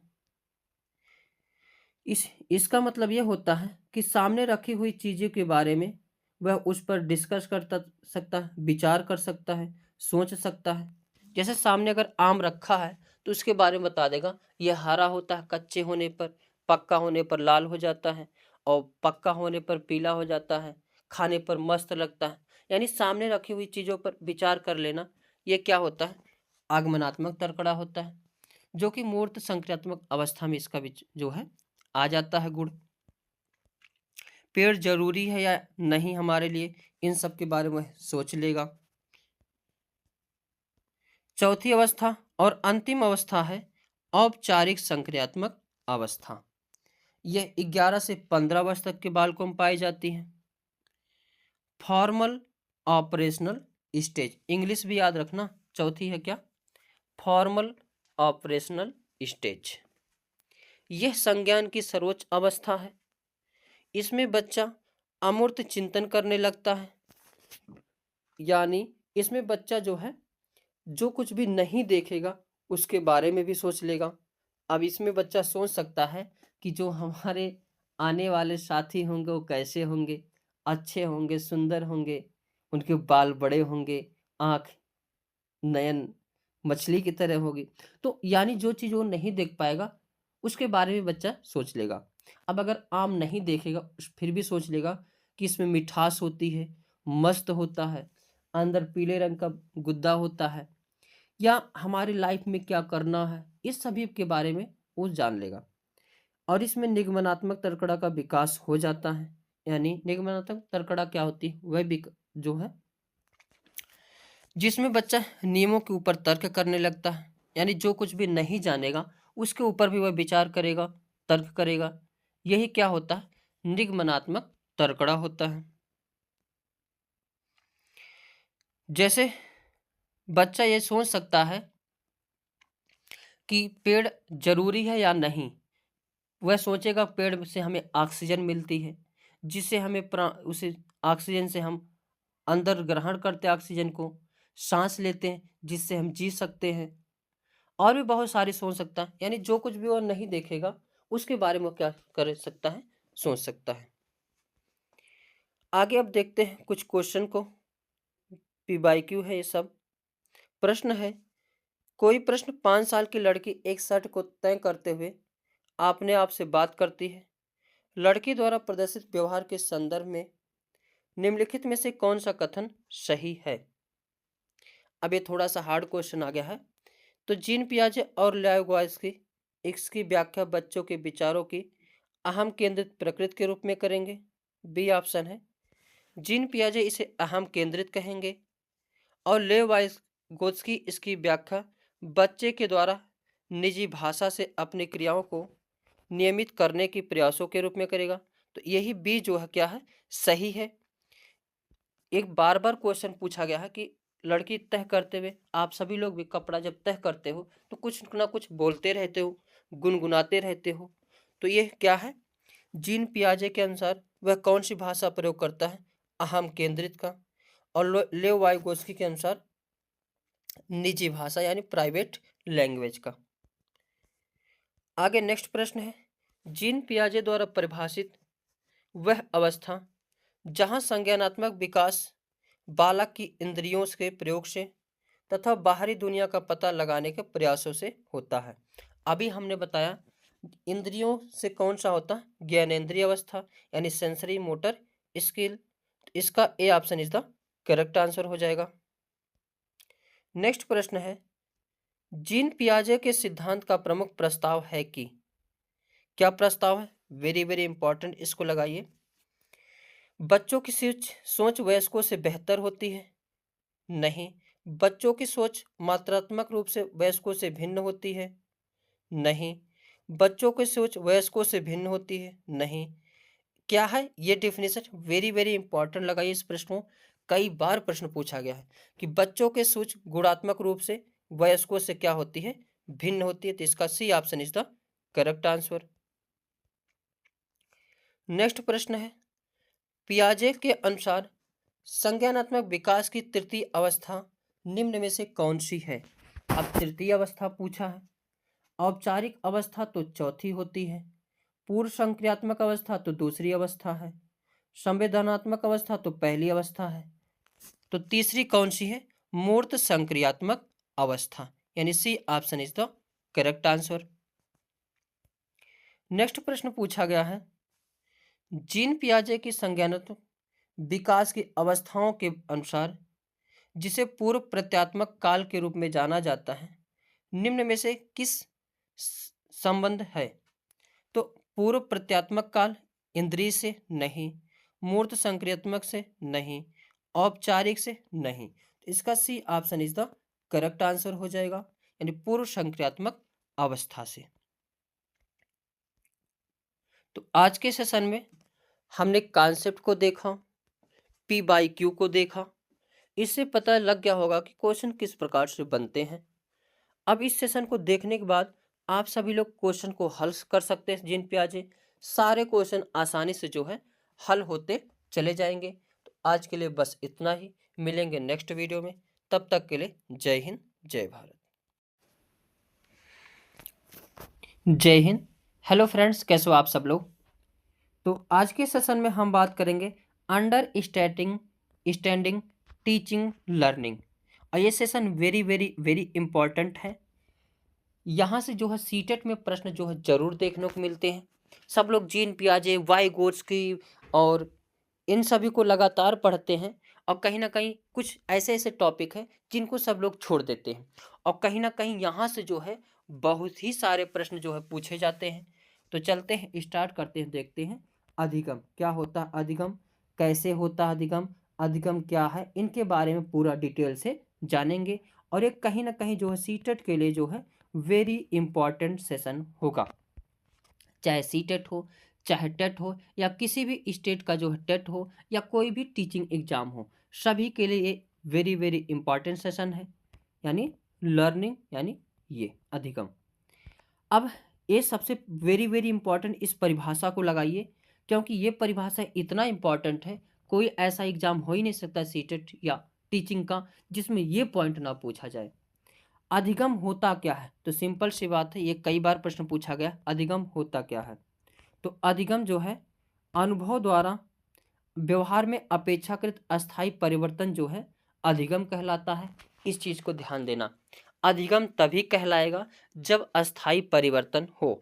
अगर अस्थायी परिवर्तन नहीं होता है तो कोई अधिगम नहीं होता है। ये परिभाषा कई बार पूछी गई है। आगे लर्निंग प्रोसेस देखेंगे, यानी जो अधिगम होता है उसका प्रोसेस क्या है उसके बारे में देखेंगे। हर एक लाइन जो इसमें लिखा गया है वेरी वेरी इंपॉर्टेंट लाइन है, इस चीज़ को ध्यान रखना। अधिगम जन्म से लेकर मृत्यु तक चलने वाली प्रक्रिया है। तो अधिगम क्या है? जन्म से लेकर मृत्यु तक चलने वाली एक प्रक्रिया है, यानी बच्चा जब गर्भ में होता है तब भी सीखता है, जब शिशु बाहर आता है तब भी सीखता है, जब मरने तक वो क्या करता है, सीखता रहता है। जैसे जब बच्चा गर्भ में रहता है, सब लोग कहते हैं जिस प्रकार मम्मी पापा की जो है बिहेवियर रहेगा, जिस प्रकार मम्मी की मेंटल एबिलिटी रहेगी, ठीक उसी प्रकार बच्चे का जो है विकास होगा। और जब बच्चा जन्म ले लेगा, जिस वातावरण में रहेगा, तो जैसा उसका वातावरण रहेगा उसी प्रकार उसका विकास होगा। यानी अगर हिंदू परिवार का बच्चा है तो हिंदू जैसा रहेगा, मुस्लिम परिवार का तो मुस्लिम जैसा, यानी जिस समाज में बच्चा रहेगा बिल्कुल उसी प्रकार से वह क्या करेगा, सीखेगा, अधिगम करेगा। अधिगम मुख्य रूप से एक सामाजिक प्रक्रिया है, यानी बच्चा जो है, या अधिगम क्या है, एक प्रकार का सामाजिक प्रक्रिया है। यानी जैसे समाज में प्रक्रिया है, जिस जिस समाज में बच्चा रहेगा ठीक उसी प्रकार उसका जो है अधिगम होगा। हिंदी भाषी में है तो हिंदी भाषा का विकास होगा, इंग्लिश भाषा में है तो इंग्लिश भाषा का विकास होगा, उर्दू भाषा में तो उर्दू भाषा का विकास होगा। सीखना अनुकूल की प्रक्रिया, अनुकूलन की प्रक्रिया यानी अडॉप्टेशन है। अब सीखना जो है इसलिए अनुकूलन है, यदि सीख रहे हो, यानी जैसे कोई बच्चा है वह कोई भी काम किया और वो अच्छा काम कर दिया, खोज का काम कर दिया, तो उसको पुरस्कार मिलेगा, शाबाशी मिलेगा, जहाँ से सब लोग आएंगे उसको जो है शाबाशी देंगे। तो कहीं ना कहीं उसके अंदर जो अनुकूल की भावना होगी तो उसको और बढ़िया से करने का प्रयास करेगा, उसमें और चीज़ सीखेगा। लेकिन अगर कोई काम ऐसा कर दिया जो सामाजिक रूप से नैतिक नहीं यानी अनैतिक है, तो बच्चा जो उसके को जो है तब उसको बच्चे को डांट पड़ेगी, फटकार पड़ेगी, लात पड़ेगी, मार पड़ेगी, तो वह बच्चा उस चीज़ को क्या करेगा, छोड़ देगा, नहीं सीखेगा। सीखना सार्वभौमिक है, सार्वभौमिक यानी यूनिवर्सल है। अब सार्वभौमिक इसलिए है, अगर कहीं ना कहीं आप सभी लोग जा रहे हो तो कुछ ना कुछ सीखते रहेंगे। अगर रोड पे हो तो बोर्ड लिखा रहेगा, वहाँ कुछ सीखने को मिलेगा। जंगल में जा रहे हो, वहाँ भी बंदर, सब चीज़, जानवर हैं, पशु पक्षी हैं, वहाँ भी कुछ ना कुछ सीखने को मिलेगा। अकेले बैठे हो तब भी मन में एक से एक विचार आएंगे, वहाँ भी सीखने को मिलेगा। किसी के साथ हो वहाँ भी कुछ ना कुछ सीखने को मिलेगा। अगर कोई तुम्हें छोड़ दिया तब भी सीखने को मिलेगा, पास आ गया तब भी सीखने को मिलेगा। तो कहीं ना कहीं जो है हमेशा कुछ ना कुछ जो है सीखने को मिलता ही रहता है, इसलिए क्या है, सीखना एक सार्वभौमिक है। सीखना एक मानसिक प्रक्रिया है। अब अगर हमारा मानसिक जो है सही नहीं, यानी मेंटल सही नहीं है, तो हम किसी भी चीज़ को सीख नहीं पाएंगे। जैसे कोई पागल है, उसको कितना भी सिखा दिया जाए वो कभी नहीं सीखेगा। तो सीखने के लिए कहीं ना कहीं मानसिक प्रक्रिया है, मानसिक होनी चाहिए, मेंटल एबिलिटी होनी चाहिए। तो वह क्या है, सीख सकता है। अब कोई विद्वान लड़का हो, उसको एक बार पढ़ा देंगे वो तुरंत पढ़ लेगा, सीख जाएगा। और कोई वहीं पागल हो, उसको पढ़ाते रहो, कभी नहीं सीखेगा। तो कहीं ना कहीं सीखना क्या है, एक मानसिक प्रक्रिया है। अधिगम एक जटिल प्रक्रिया है, यानी कॉम्प्लेक्स प्रोसेस है, जिसमें लर्नर्स की एक्टिव इंगेजमेंट की ज़रूरत होती है। अब अधिगम एक प्रकार की जटिल प्रक्रिया, अब हम कितना भी सिखाते रहें, जब तक आप सभी लोग सीखने के लिए तैयार नहीं होंगे, तब तक कभी भी आप सभी लोग सीख नहीं सकते हो।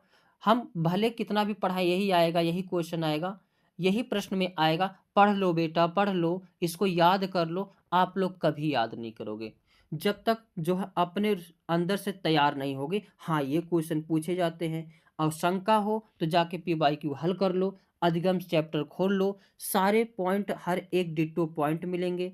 तब आप सभी लोग मस्तिष्क में आएगा, हाँ सर जी ठीक पढ़ा रहे हैं। तब क्या करोगे, इस चीज़ को सीखोगे। अगर एक बार मैं बोल दूंगा इसको बच्चा पढ़ लेना, तो धड़ाक से पढ़ लोगे, क्योंकि पूरा क्या है, मेरे ऊपर विश्वास हो जाएगा। तो कहीं ना कहीं जो है अधिगम करने के लिए एक जटिल प्रक्रिया है। कहीं ना कहीं इसमें अधिगमकर्ता को जो है एक्टिव होना पड़ेगा। और इतना तो आप सभी लोग श्योर रहिए कि जितने भी यहाँ पे टाइप या वीडियो पढ़ेंगे, सब वेरी वेरी इंपॉर्टेंट है। हर एक पॉइंट से जो आपको क्वेश्चन देखने को मिलेगा। आगे, अधिगम प्रक्रिया यानी लर्निंग प्रोसेस में एरर्स, मिस्टेक और मिसकंसेप्शन जो है होना प्रासंगिक यानी रिलेवेंट है। यानी अगर कोई भी बच्चा गलती नहीं कर रहा है, यानी वह कुछ नहीं सीख रहा है। यानी गलती करना एक अच्छी बात है। अगर बच्चा गलती कर रहा है सीखने में, तो यानी वो बच्चा का मेंटल एबिलिटी ठीक है, बच्चा ठीक से कर रहा है। और अगर वो कुछ सीख नहीं रहा, यानी कोई गलती नहीं कर रहा है, तो कुछ नहीं सीख रहा है। तो सीखना एक प्रकार का क्या है, होना प्रासंगिक बात है। एरर्स होना यानी जो है गलती होना, मिस्टेक होना, मिसकंसेप्शन होना, ये सब जो एक जाहिर सी बात है। यानी अधिगम प्रक्रिया में एरर्स, मिस्टेक और मिसकंसेप्शन एक पॉजिटिव वर्ड है। अब जैसे आप सभी लोग अगर क्लास ले रहे हो, किसी बच्चे से पूछे 2 चौके कितना होता, बच्चा बोला 10, तो आप लोग सोचेंगे कहीं ना कहीं इसके गुणा करने में दिक्कत है, इसको पहाड़ा याद नहीं है। तो इससे जो है गलती से पता चलता है बच्चा कहाँ पे गलती कर रहा है। तो एरर्स को आप सभी लोग अगर बच्चा गलती कर रहा है तो कभी भी डांटना नहीं है। अगर उससे गलती हो रहा या तो इसको क्या माना जाता है, एक जो है जाहिर सी बात अधिगम में होगा। यह टीचिंग लर्निंग प्रोसेस का एक भाग है। यानी जो गलती है यह क्या है, एक टीचिंग लर्निंग प्रोसेस का भाग है। अधिगमकर्ता की चिंतन प्रक्रिया को समझा जा सकता है। जो गलती होता है, और हमेशा गलती को जो पॉजिटिव वे में लेना है। अगर बच्चा गलती कर रहा है, यानी वो कुछ ना कुछ सीख रहा है। बच्चे की गलती से पता चलता है बच्चे की चिंतन प्रक्रिया क्या है, तो टीचर उसमें क्या करता है, सुधार कर देता है। आगे, बच्चों द्वारा होने वाली एरर्स बच्चों और वयस्कों के चिंतन में गुणात्मक भिन्नता को भी बताती है। तो बच्चों में जो एरर्स होती है, वयस्कों में जो होती है, उसमें क्या होती है, गुणात्मक भिन्नता पाई जाती है। आगे देखेंगे, अधिगम को प्रभावित करने वाले कारक क्या है। अधिगम को प्रभावित करने वाले कारक वेरी वेरी इंपॉर्टेंट, इसको लगाइए। पहला, स्टूडेंट से रिलेटेड, यानी जो अधिगम, अगर स्टूडेंट तैयार है बिल्कुल सीखने के लिए, मेंटल एबिलिटी ठीक है, वह जिस एज में है उसी एज के अनुसार पढ़ाया जा रहा है, तो कहीं ना कहीं जो है यह अधिगम को प्रभावित करता है। फिजिकल डेवलपमेंट, यानी जो बच्चे की फिजिकल है, यानी अगर कोई ग्राफ बनाना है और पूरा शरीर सही है, विकलांग नहीं है, तो बच्चा आसानी से कर लेगा, सीख लेगा। मेंटल डेवलपमेंट, यानी बच्चे के मानसिक विकास होना बहुत ज़रूरी है। अगर मानसिक विकास अच्छे से है तो बच्चा जो है अधिगम को सीख पाएगा। इंटरेस्ट भी वेरी वेरी इंपॉर्टेंट है। हम दुनिया की चीज़ें आप सभी को दे दें, सिखा दें, सिखाने का प्रयास करें, लेकिन जब तक आप लोग इसमें इंटरेस्ट नहीं लेंगे, तब तक दुनिया की कोई ताकत जो है नहीं सिखा सकती। कहीं ना कहीं इंटरेस्ट होना ज़रूरी है। इंटेलिजेंस लेवल या मेंटल एबिलिटी, अब सीखने के लिए इंटेलिजेंस जो है लेवल होना चाहिए। अब कोई बच्चा दूसरी क्लास में उसको इंटर का मैथ लगवाएंगे तो लगा पाएगा, नहीं लगा पाएगा। तो कहीं ना कहीं जो है मेंटल एबिलिटी जो है होनी चाहिए। और इंटेलिजेंस यानी बच्चे के लेवल के अनुसार, जो जैसे अब ये बच्चा है, इसको 1-2 क्लास में होगा तो इस हिसाब से इसको पढ़ाया जाए। मोटिवेशन लेवल, यानी जो बच्चा अगर कोई भी बच्चा डीमोटिवेट हो गया तो इसका कितना भी आप मोटिवेट कर लो वो सीख ही नहीं सकता। तो कहीं ना कहीं मोटिवेशन भी जो बच्चों जो है अधिक हमको प्रभावित करती है।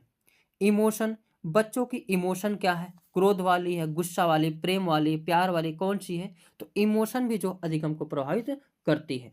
अब जैसे अगर कोई टीचर पढ़ा रहा है और बच्चा उस टीचर को घृणा रूप से देखता है तो बच्चा कभी नहीं सीखेगा। और बच्चा अगर प्रेम से टीचर से बातें करता, प्रेम से रहता है, टीचर की हर बातों को सुनता है तो कहीं ना कहीं बच्चा बहुत तेजी से उस चीज को सीखेगा। आप सभी लोग अपने लाइफ में देखे होंगे, हर क्लास में एक बच्चा जो है टीचर का जो फेवरेट होता है और कहीं ना कहीं वो बच्चा जो है हाई लेवल का होता है, पढ़ने में ठीक ठाक होता है।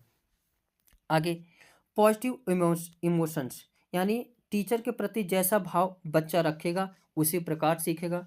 अगर पॉजिटिव चीज़ें रखता है तो बच्चा हर चीज़ टीचर की बातें मानेगा, और टीचर कोई बातें समझाएगा तो बच्चा उसको फटाक से पकड़ेगा। वही कहा गया ना, प्यार में जो है नाक की जो है नेगेटिव भी झुलनी लगती है। तो यही चीज़ें हैं कि अगर आपका जो है इमोशन अच्छा है, आशा अच्छा है, हर्ष में हो, स्नेह भरा है, तो हर चीज़ की उसकी बातें को गेस करोगे। जैसे हमारे खान सर हैं, खान सर अगर अगर कुछ भी बोलते हैं सब लोग फटा जो उनको तुरंत एक्सेप्ट कर लेते हैं, बातों को सुनते हैं। हमारे सचिन सर फेवरेट सर हैं, वो भी जो भी बातें बताते हैं बिल्कुल सब लोग सुनते हैं, मानते हैं।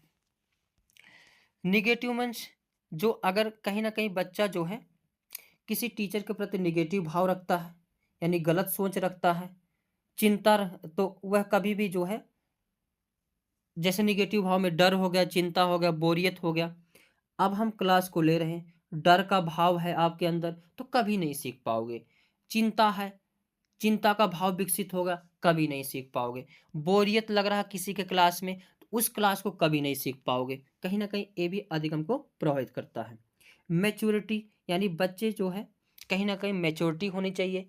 अब छोटा बालक है, कुछ कुछ चीज़ों को नहीं समझ पाएगा, अब बड़ा बालक है, कुछ कुछ चीज़ों को आसानी समझ पाएगा। तो मैच्योरिटी भी जो अधिक हमको प्रभावित करती है।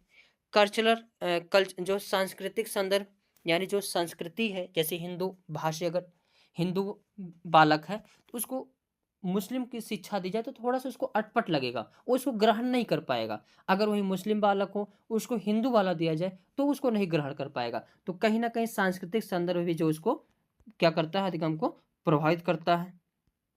आगे, दूसरा पॉइंट, टीचर से रिलेटेड, यानी टीचर की भी क्या पॉसिबिलिटी होनी चाहिए, यहाँ से भी क्वेश्चन पूछे जाते हैं। पहला, विषय का ज्ञान होना। अब कोई टीचर हो, वह जिस भी विषय का हो उसको उस विषय का पूरा ज्ञान होना चाहिए। कहीं ना कहीं अब अगर उस विषय का उसे ज्ञान नहीं है तो वह जो शिक्षा को दे नहीं पाएगा। इंडिविजुअल डिफरेंस का ज्ञान, यानी टीचर को हर बच्चे का कैसी जो है समझ है, कैसी जो उनमें बदलाव है, हर बच्चे में क्या गुण है, उसको जानना बहुत जरूरी है। क्योंकि हर बच्चे की मेंटल एबिलिटी अलग अलग होती है, हर बच्चे की भावना अलग अलग होती है, तो भावना को समझना बहुत ही जरूरी होता है। अगर भावना को समझ कर क्लास दिया जा रहा हो तो बच्चा जो आसानी से उसको ग्रहण कर पाएगा, समझ पाएगा। कहीं ना कहीं अगर किसी भी जो है भावना का समझना बहुत ही इंपॉर्टेंट है। अगर लाइफ में भावना मतलब विचार, अब बच्चे का विचार क्या है, उस चीज को समझ पा रहा कि नहीं। जो चेहरे की रौनक होती है, अगर कहा जाता है चेहरे पर हर चीज झलकता है, बच्चा क्या सोच रहा है, बच्चा क्या करना चाहता है, हर चीज चेहरे पर झलकता है। तो कहीं ना कहीं जो है इंडिविजुअल डिफरेंस का ज्ञान होना चाहिए टीचर को। चाइल्ड सेंटर्ड पर फोकस होना चाहिए। कहीं ना कहीं टीचर को ये हमेशा पता होना चाहिए कि जो कुछ भी पढ़ाना है बच्चों के थ्रू हमको पढ़ाना है, यानी बच्चों को सेंटर में रखकर पढ़ाना है। यानी बच्चे की जैसी मेंटल एबिलिटी हो, बच्चा जैसा ग्रहण कर पाता हो, बच्चे जैसे भावना रखते हो, ठीक उसी प्रकार जो हमको ज्ञान देना है, यानी चाइल्ड सेंटर्ड पर फोकस होना चाहिए। एक्टिव एंड इंटरेस्ट, अब कोई भी टीचर, कुछ कुछ टीचर को देखोगे आएंगे पढ़ाने और मस्त से नींद में पढ़ाएंगे, हाँ बच्चों पढ़ लो, आज हम ये पढ़ाएंगे, आज हम ये पढ़ाते हुए आगे बढ़ेंगे। हाँ तो बच्चों पढ़े, हाँ तो अरे क्या बताऊं आज मैं नींद में था। हाँ तो पढ़ो बच्चों, किताब निकालो पढ़ो। तो ये क्या है, नींद आ रही है, नींद यानी टीचर इंटरेस्ट ले ही नहीं रहा है। और ये चीज जानते रहना, टीचर की सारी चीजें जो बच्चा लेता है, और कहीं ना कहीं अगर टीचर नींद में है तो बच्चा भी नहीं, हाँ सर जी पढ़ाइए, हम भी नींद में हैं, क्या गुरु। तो कहीं ना कहीं टीचर को कैसा होना चाहिए, एक्टिव होना चाहिए, इंटरेस्ट लेना चाहिए।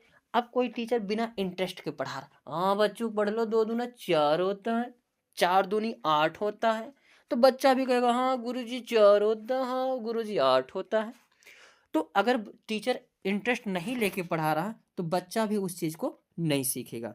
तो कहीं ना कहीं टीचर को हमेशा एक्टिव होकर पढ़ाना और इंटरेस्ट लेकर, क्योंकि अधिगम तभी हो सकता है जब दोनों लोग एक्टिव हों, यानी टीचर भी और स्टूडेंट भी एक्टिव हो, तभी हो सकता है। आगे, गुड टीचिंग मेथड, यानी मेथड अच्छा होना चाहिए पढ़ाने का।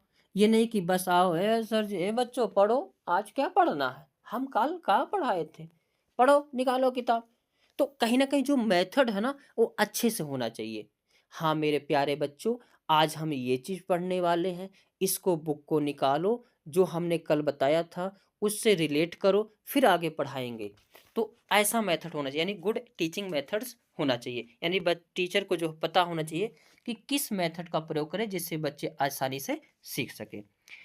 पेडागोजिकल अप्रोच, यानी शिक्षा शास्त्री उपागम, यानी टीचर को जो है शिक्षा शास्त्री उपागम का जानकारी होना चाहिए, जिससे पेडागोजी से ये होता है बच्चे की भावनाओं को समझ में आता है, बच्चे को किस चीज़ में इंटरेस्ट ले रहे हैं या इंटरेस्ट नहीं ले रहे, इन सब की समझ जो होना आवश्यक है।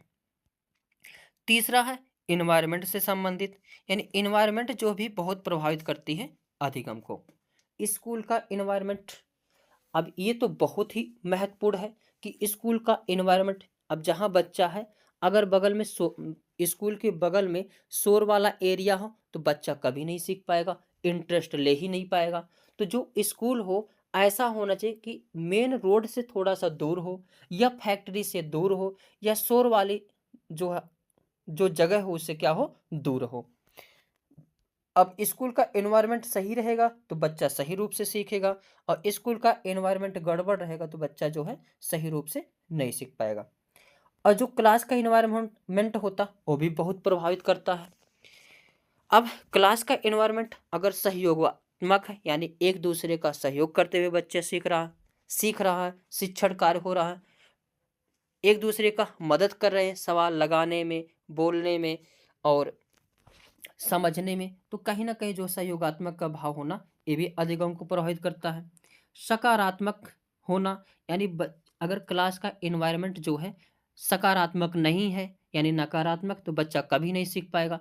कोई उधर से शोर कर रहा, कोई उधर से कर रहा, कोई उधर से कर रहा, तो कोई बच्चा सीख नहीं पाएगा। तो कहीं ना कहीं क्लास जो है कैसा होना चाहिए, सहयोगात्मक होना चाहिए, यानी कोलाबोरेटिव होना चाहिए, और सकारात्मक होना यानी को ऑपरेटिव ऑपरेशन होना चाहिए। फैमिली का इन्वायरमेंट भी अधिगम को प्रभावित करता है। अब बच्चा कितना भी पढ़ के स्कूल से आए, कितने भी बढ़िया कॉलेज में पढ़े, आए घर पे तो उसका मम्मी पापा हमेशा लड़ाई करते रहते हैं, उसके मम्मी पापा डिस्टर्ब आपस में रहते हैं, तो बच्चा कभी भी इस चीज़ों को सीख नहीं पाएगा। कहीं ना कहीं फैमिली का जो इन्वायरमेंट होता है वो भी अधिगम को जो है प्रभावित करता है। अब कोई बच्चा स्कूल से पढ़ के घर आए, अब घर में भी मम्मी पापा पढ़ाने वाले हैं, तो बच्चों को पढ़ाने लगे तो वो बच्चा कहाँ होगा, बहुत ज़्यादा जो है तेज हो जाएगा, यानी अच्छा रहेगा। अब आगे देखते हैं important point, very very important ये भी है पॉइंट है, सभी पॉइंट को एक एक पॉइंट को देखना है। स्कूल में अधिगम में परिवेश से सहभागिता द्वारा कौशलों, स्किल्स और ज्ञान का अर्जन पर अधिक बल देना चाहिए। यानी जो है स्कूल में अधिगम में सहभागिता द्वारा जो कौशल यानी स्किल्स है और ज्ञान का अर्जन है उस पर अधिक बल देना चाहिए, यानी सहयोगात्मक रूप से सीखने का पर बल देना चाहिए। कहीं ना कहीं कौशल के विकास पर ध्यान देना चाहिए। कहीं ना कहीं जो ज्ञान का अर्जन कराना है मुख्य रूप से उसका कार्य हो पा रहा कि नहीं उसको ध्यान देना है। सार सार्थक अधिगम यानी मीनिंगफुल लर्निंग में एक समस्या पर विविध तरीकों से विचार करने के लिए प्रोत्साहित करना, यानी इनकरेजिंग करना चाहिए। यानी अगर जो है अधिगम हो रहा है और उसमें कोई समस्या आ जा रही है तो उस समस्या को हल करने के लिए विविध तरीकों से विचार करना चाहिए। उस समस्या को हल करने के लिए कई सारे रूप से प्रोत्साहित करना चाहिए कि इसको बच्चे इस तरफ से हल कर सकते हैं, इसको इस तरफ से हल कर सकते हैं। डिमोटिवेट कभी नहीं करना, प्रोत्साहित करना है। आगे, अधिगम अधिक सार्थक और प्रभावशाली होता है अगर वह मुख्यतः स्वनिर्देशित जो है हो। यानी अगर कोई भी चीज हो, अकेले सीख रहे हो, यानी स्वरूप से सीख रहे हो, जबरदस्ती नहीं सीख रहे हो, मन से सीख रहे हो, तो कहीं ना कहीं वह जो सार्थक होता है और प्रभावशाली होता है। जैसे अगर बच्चे को कोई काम दे दिया जाए, वह अपने से बच्चा उस काम को करे, तो कहीं ना कहीं बच्चा उस चीज को और अच्छे से क्या करेगा, सीखेगा। सार्थक अधिगम मीनिंगफुल में विश्लेषण, समालोचनात्मक सोच और समस्या समाधान यानी analysis, critical thinking and problem solving की प्रक्रियाएं शामिल हैं। सार्थक अधिगम क्या होता है? तो सार्थक अधिगम में जो है समालोचनात्मक सोच, यानी समालोचना सोच होनी चाहिए, यानी हर चीज के प्रति हर प्रकार से सोच होना चाहिए, क्या गलत है, क्या सही है, कैसे करें, कैसे ना करें। समस्या समाधान, यानी अगर ये समस्या आ गई तो इसको हम लोग कैसे हल करेंगे, इस पर आधारित होनी चाहिए। प्रारंभिक कक्षाओं में शिक्षण अधिगम प्रक्रिया के लिए करके सीखना यानी लर्निंग बाय डूइंग, अगर एनसीएफ 2005 पढ़ाएंगे वहाँ भी जो है जो है लर्निंग बाय डूइंग पर जो है बहुत ही जो है बल दिया गया है। क्योंकि लर्निंग बाय डूइंग यानी करके सीखना जो है, अपने आप में जो भी चीज़ें सीखा जाता है वह कहीं ना कहीं जो है हमेशा के लिए हो जाता है, सदा के लिए हो जाता है। अधिगम के लिए विद्यालय के सामाजिक अवसरों में भागीदारी महत्वपूर्ण है। यानी जो अधिगम होता है, अधिगम में कहीं ना कहीं सामाजिक भागीदारी जो क्या करना है, महत्वपूर्ण होता है, उसको जरूर शामिल करना चाहिए। आगे, यह एक लक्ष्य उद्देश्य आधारित प्रक्रिया है। यानी जो अधिगम है कहीं ना कहीं एक उद्देश्य होता है, एक लक्ष्य होता है। अब आम भाषा में अगर समाज में देखेंगे, पढ़ने का मतलब जॉब पाना है।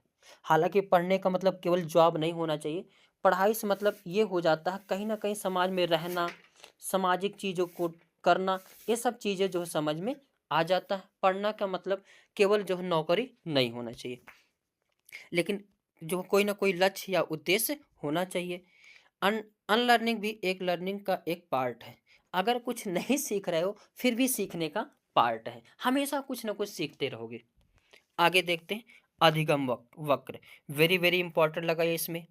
अधिगम वक्र से बहुत सारे प्रश्न जो है पूछे जाते हैं, यानी कर्व्स ऑफ लर्निंग। जब अधिगम की मात्रा, प्रभाव तथा क्षमता आदि को किसी माध्यम यानी ग्राफ या आरेख से प्रदर्शित किया जाता है तो वह अधिगम वक्र कहलाता है। इस डिफिनेशन को वेरी वेरी इंपॉर्टेंट लगाइए, क्योंकि ये डिफिनेशन भी जो है कई बार प्रश्न में जो है पूछे गए हैं। जब अधिगम की मात्रा, प्रभाव, क्षमता आदि को किसी माध्यम यानी ग्राफ या आरेख से प्रदर्शित किया जाता है तो वह अधिगम क्या कहलाता है? अधिगम वक्र कहलाता है। इसमें अधिगम की न्यूनता, अधिकता एवं शून्य की स्थिति को व्यक्त की जाती है। यानी वक्र से पता चलता है कि अधिगम शून्य हो रहा या अधिगम अधिकतम हो रहा या अधिकतम जो अधिगम न्यूनतम हो रहा। अधिगम वक्र कितने प्रकार के होते हैं? 4 प्रकार के होते हैं। वेरी वेरी इंपॉर्टेंट लगाइए इसको। तो अधिगम कितने प्रकार के होते हैं? 4 प्रकार से। पहला क्या है? सरल रेखी वक्र। क्या है? सरल रेखी वक्र, यानी स्ट्रेट लाइन ऑफ कर्व।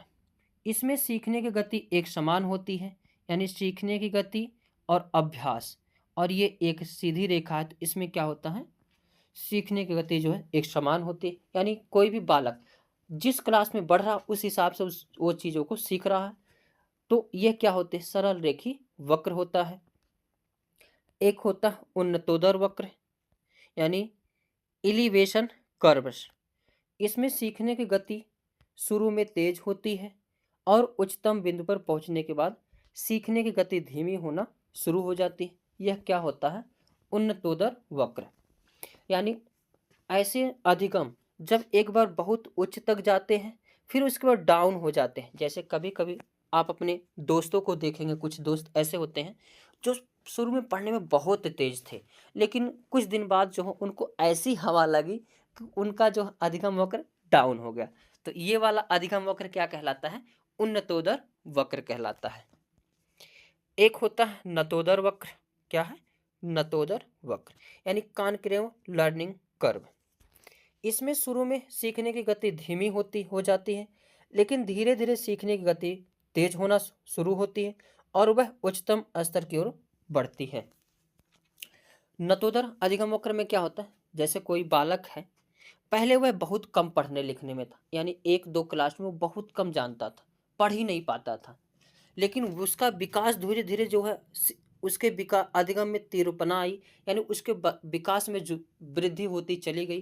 तो ये वाला क्या होता है? नतोदर अधिगम वक्र, यानी पहले कम जान अधिगम होना, फिर बाद में धीरे धीरे अधिगम की वृद्धि होते चले जाना, यही क्या है?